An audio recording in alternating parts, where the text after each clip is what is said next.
mpaka kikingi imefika hapo, moto ndio bado kuangushiwa kwa nyumba yangu. Nimetumia koroboi kila masiku yote. Itanisaidia kwa mwangaza na shughuli za kijana mwenye anasoma aweze kupata mwangaza wa kuweza kusoma jioni. Security tena itakuwa mzuri sababu itamulika nje, mtu akikuja nje anasikia uoga sababu kuna mwangaza. Kila mmoja katika nchi ya Kenya anahitaji kwenda mbele. Tuna vitu kama vya kushaga, vyakula vya ng'ombe, na hivyo tukinunua mashini itatusaidia.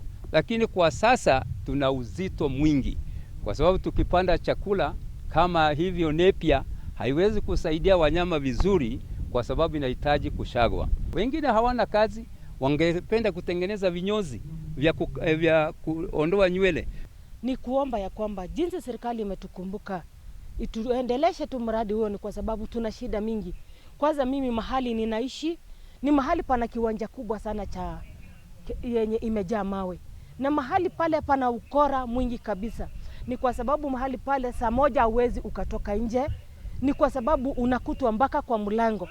Kama juzi kuna wenye walifika kwangu na wakaweza kuchukua kuku mingi kabisa, na ni kwa vile singeweza kutoka nje kwa sababu mahali pale pana giza. Tayari tumeshafanya wiring. MCA wetu amekuwa akitupeleka step by step, ametushughulikia, na sasa penye tunaogoja ni mtoto kuzaliwa. Na huyu mtoto wetu ni kama sasa mimba ya miezi 9 imeshafika. Sasa tumejiandaa kuona na stima.